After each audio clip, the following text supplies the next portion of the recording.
Hello guys and welcome back to another Premier League predictions video. We do return today after a week off for the international break, and I'm very excited for the Premier League to be returning as we enter the final sort of run in. Now I'm going to have to keep this episode pretty quick as I've actually got to shoot off pretty quickly filming on Good Friday. But kicking off with the early game on Saturday, Newcastle against West Ham.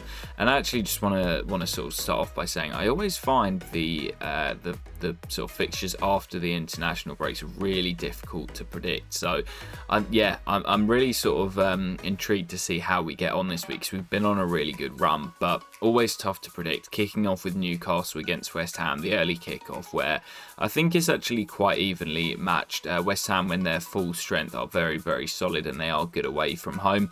Newcastle with lots of players missing through injury at the moment, so I've gone for a 1-1 draw. We've then got a whole host of 3 o'clock kickoffs, so I'm going to run through these pretty quickly as I say. Game 2, I've gone for Bournemouth to beat Everton by 2-1 at the Vitality. Game 3, I've gone for my boys Chelsea to win by 3-1 against Burnley. We've been in pretty good form recently, Burnley struggling, so I am hopeful that Chelsea aren't going to ruin my Easter weekend, and I've gone for them to win. Game 4, really big game down at the bottom between Nottingham Forest and Palace. I've actually gone for a 1-1 draw.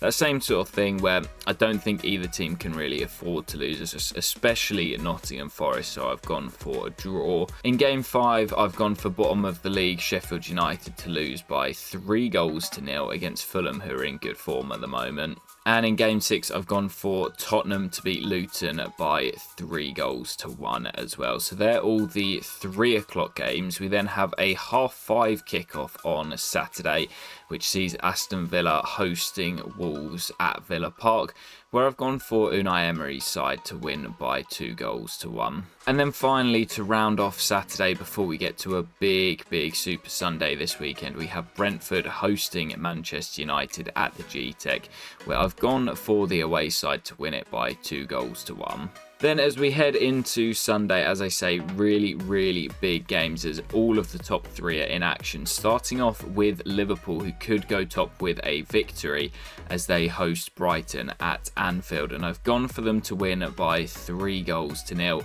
Liverpool, very good form at the moment, starting to get some players returning from injury at the right time as well. And Brighton's away form is absolutely shocking this year, so I'd expect them to win this pretty comfortably.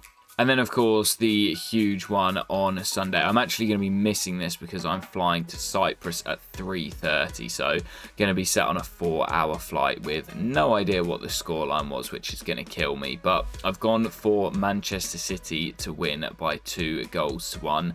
With it being at the Etihad, I think they might just edge out Arsenal. And if Arsenal want to keep any hope of the title alive, I think they have to make sure that they don't lose at Manchester City, which is a tough task for any team. Obviously, Arsenal have been in very good form, but I don't see them going there and getting all 3 points. So I've gone for City to win by 2-1. And my joker game this week, well, there were actually quite a few reasonable fixtures to go for. So Game 3, Chelsea against Burnley. Game 6, Tottenham against Luton. But it's actually Game 9, Liverpool against Brighton, that I have gone for as my joker. I think with Liverpool in that final run-in going for the title, I don't see them losing many games between now and the end of the season, especially not at home. So I've gone for them to win by 3-0.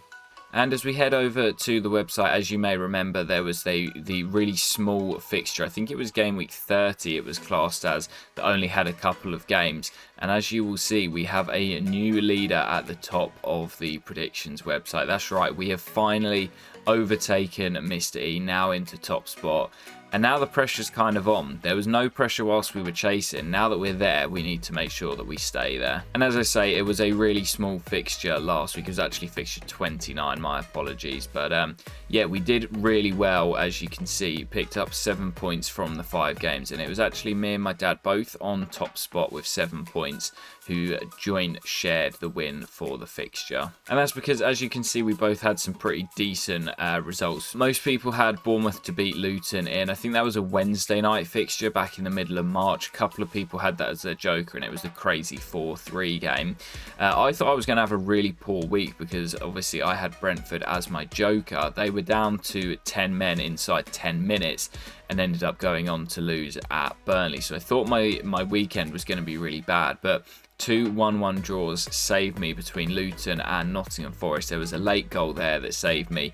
And also West Ham against Aston Villa, all the VAR drama that ruled out West Ham's late winner ended up winning me 3 points there. So I was very happy. My dad had a 6-point joker and was the only person to do so in the head-to-head league. So both of us finishing on 7 points, and that does put us top of the head-to-head table. So lots to play for now in the final fixtures of the season, and now that we are on top spot, as I say, we have to make sure we stay there. So make sure to catch the rest of the episodes of this series. I might miss a few whilst I'm away, but we'll definitely be back for the end of the season. So I'll catch you for the next one very soon. Peace.